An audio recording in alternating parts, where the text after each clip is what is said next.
अब इसको हम साफ करते हैं। ये है हमारा 1 2 3 4 5 6। अरे वाह, ये तो 6 मुखी निकला। 5 मुखी के उसमें फलों में ये 6 मुखी निकल गया है। 5 मुखी स्टार शेप बिस्कुट नुमा टाइप का हो गया। कुछ भी ऊर्जा नहीं है इसमें, खाली।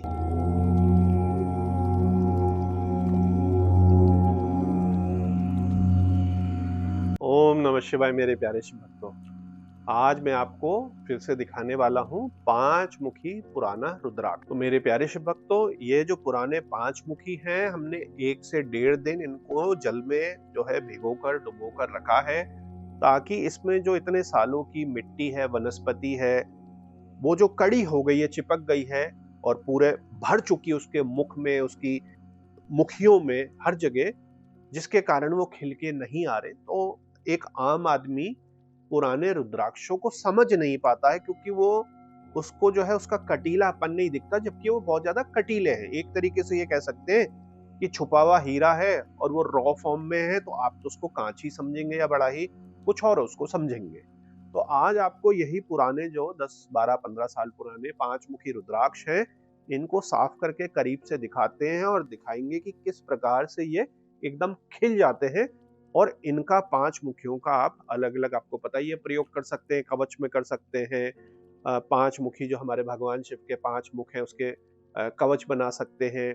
पुराने इसकी जप के लिए माला कर सकते हैं, जिनका एक टारगेट है कि नमः शिवाय या ओम नमः शिवाय के हमने काफी लंबे जप करने हैं। 1.25 लाख, 5 लाख, 6 लाख, 24 लाख, इस तरीके से वो एक संकल्प लेना चाह रहे हैं। या मेडिटेशन के लिए वो आगे बढ़ना चाह रहे हैं। मेडिटेशन के टाइम में वो धारण करना चाह रहे हैं। मेडिटेशन के टाइम में अपने सर पर रखना चाह रहे हैं। इन्हीं पुराने रुद्राक्षों का यज्ञोपवीत बनाना चाह रहे हैं। तो कई सारे पुराने रुद्राक्षों के प्रयोग होते थे। और शिव पुराण में जो रुद्राक्ष है, केवल ये ही नहीं कि हम गले पर ही धारण करें, बाजू पर, रिस्ट पर, कटी क्षेत्र में, गुहा क्षेत्र तक में जो है, सर और शिखा दोनों पर ही, कंठ में, अलग अलग जगह इसके प्रयोग होते हैं, जो कि शिव पुराण इत्यादि में अच्छे ढंग से शास्त्रों में वर्णित है। ऐसा नहीं है कि उनमें ये नहीं बताया गया है कि केवल आपको एक माला के लिए ही बताया गया है। ऐसा बिल्कुल भी नहीं है।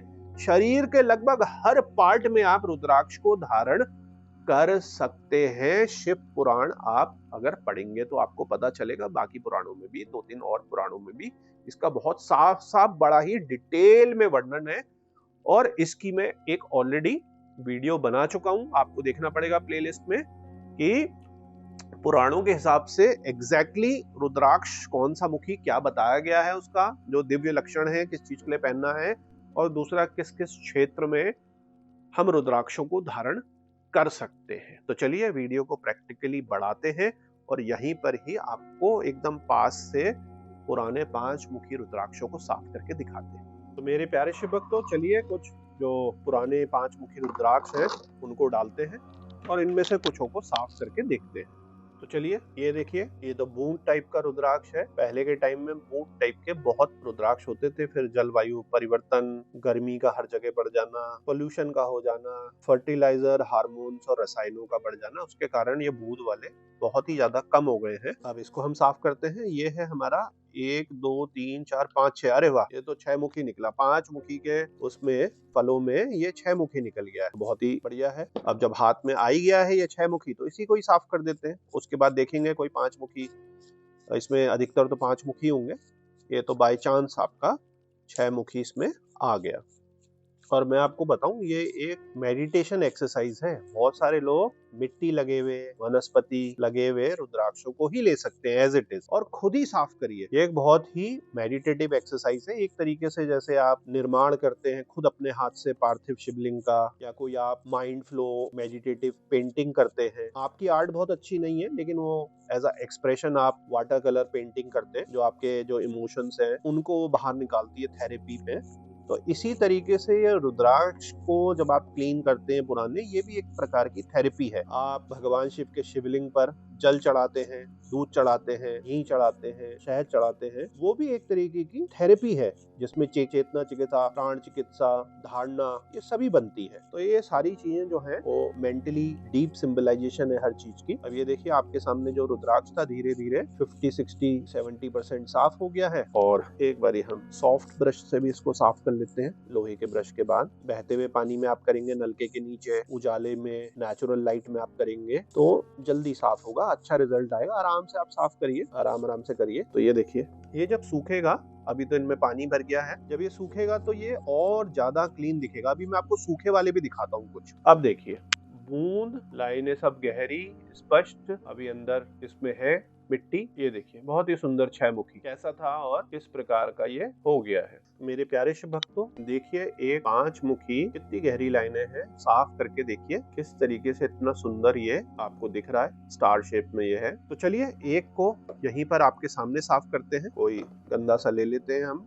अब एक थोड़ा छोटा साइज का करते हैं, देखते हैं कि छोटे साइज में भी पुराने रुद्राक्ष क्या उतने दिव्य, उतने सुंदर दिखते हैं। काफी ये ज्यादा गंदा हो रखा है एक बारी, बल्कि इसको ये भी देख लेते हैं कि इसमें फल के जो गूदा है वो तो नहीं चिपका हुआ है। तो काफी ज्यादा ये जटीला हो रखा है, इसको साफ करते हैं। एक बारी आप देख लो कितना ज्यादा गंदा है, ये देखिए बिल्कुल काला ही हो रहा है। और काले की साइड को ही साफ करते हैं। लोहे के ब्रश से जो कर रहे हैं आराम से करें, क्योंकि जो नए लोग करेंगे ब्रश जो है घुस जाता है हाथों में, स्पेशली ये जो कोने हैं यहाँ घुस जाता है। तो इसलिए आपने देखा होगा मैं ऐसे करके नहीं कर रहा हूँ, मैं ऐसे स्लांटिंग में कर रहा हूँ, क्योंकि जब जब मेरे को थोड़ा बहुत समय मिलता है, व्यस्त होने के बावजूद भी, कुछ रुद्राक्षों को मैं ही साफ करता हूँ, क्योंकि मेरे को इसमें आनंद आता है। इतना ज्यादा व्यस्त होने के कारण भी कुछ रुद्राक्षों को मेरी कोशिश होती है हर जो हफ्ते है कि उसमें जब भी समय मिले तो आनंद लिया जाए। बाकी इसी तरीके से हमारे जो कार्यकर्ता हैं वो इसको साफ करते हैं। और किस तरीके से करना है वो मैंने उनको बताया हुआ है, तो इसको वो आगे फॉलो करते हैं। तो मैं आपको बता रहा हूँ कि इसको ऐसे टेढ़ा करके साफ भी अच्छा होगा और हाथों में आपके ब्रश लगेगा भी नहीं। और जिन लोगों के पास कांच के ब्रश नहीं है, सॉफ्ट ब्रश ना लें, हार्ड ब्रश लें। 5-10 रुपए का जो सबसे सस्ता हार्ड ब्रश आता है, बिल्कुल एक मीडियम भी रख लें, 2-3 तरीके के ब्रश रख लें जिनको ऐसा आनंद लेना है। अब देखिए कितना ज्यादा काला था और काफी तेजी से मैंने करा क्योंकि समय थोड़ा आज कम है। 5 मुखी स्टार शेप जो काला काला बहुत ज्यादा था, देखिए लाइनें स्पष्ट होने लग गई हैं। ये देखिए कितने छोटे साइज में भी, आप समझ रहे कितना छोटा साइज है। ये वॉल्यूम में आपको दिखाता हूँ, तो देखिए वॉल्यूम का फर्क देखिए। ये मैंने आपको पहले साफ करा हुआ दिखाया था, ये इतना छोटा है स्टार शेप में, फिर भी जो इसकी लाइनें वगैरह हैं ये बहुत ज्यादा स्पष्ट हैं, छोटे साइज में भी। तो बच्चों के लिए, लेडीज इतना बड़ा मान लीजिए नहीं पहनना चाहती, आंवला साइज का, कंठे साइज का बढ़ेगी तो अपनी मान्यता है। कोई छोटे साइज का पहनना चाहता है, बेरी साइज की भी अपनी मान्यता है। जो इससे भी छोटे हैं इनको चांदी में छोटी सी करके पहन सकते हैं बहुत ही सुंदर ढंग से। तो छोटे साइज में भी ये देखिए इस तरीके से जो पुराने रुद्राक्ष है इस प्रकार दिखते हैं। ये देखिए, और इनमें जो है हाइट भी है। अब यहाँ पर हमारा क्योंकि मकसद हमेशा क्या होता है, आपको आपका ज्ञान बढ़ाने का। देखो मैं एक और चीज दिखाता हूँ, ये है नए जलवायु परिवर्तन से बहुत सारे विकृतियां भी आने लग गई हैं। आपको देख के ताजुब होगा कितना बड़े साइज का है, लेकिन बिस्किट बन गया। ये देख रहे, ताजुब कर रहे, कुछ भी ऊर्जा नहीं है इसमें, खाली साइज का बड़ा हो गया। तो कई सारे ये ऐसे भी आ जाते हैं, देखो उतने छोटे साइज का लंबा बूंद टाइप का, ये इतने बड़े साइज का, इससे वॉल्यूम में दुगना मान लीजिए आप इसको। जो रेडियस है ये तो काफी बड़ा 27 mm टाइप का होगा। तो लेकिन ये देखिए मजा आ रहा है आपको इसको देख के, बिस्कुट नुमा टाइप का हो गया। तो देखिए कितना फर्क है। किसी को जो रुद्राक्ष कलेक्टर है ऐसे चपटे बिस्किट साइज के भी यदि चाहिए, या किसी को ऐसी बिस्किट टाइप की माला बनानी है, तो ये भी हमारे पास कुछ है, एक माला के करीब शायद मिल पाए। वरना ऐसे इंडिविजुअल जो रुद्राक्ष कलेक्टर है अपने कलेक्शन के लिए कि इस प्रकार के ऐसे भी रुद्राक्ष हो रहे हैं, इनको आप ले सकते हैं। बाकी पुराने तो मैंने आपको दिखाई दिए। तो मेरे प्यारे शिव भक्तों, आपने देखा कि कैसे जो बिल्कुल मिट्टी में लपटे हुए थे पुराने 5 मुखी आपके सामने साफ करे। आपको आनंद आया होगा। आपने देखा कि पुराने रुद्राक्ष भी इतनी मिट्टी लगने के बाद भी कितने सुंदर निकल जाते जब उनको साफ करा जाए। तो जो कोई भी इन रुद्राक्ष को लेना चाहता है संस्था से संपर्क कर सकता है। आपको कवच बनाना है, माला बनानी है, कुछ विशेष और आपका प्रयोजन है तो आप बात कर सकते हैं। अंत में भोलेनाथ से यही विनती है कि आप पर और आपके परिवार पर कृपा करें। ओम नमः शिवाय।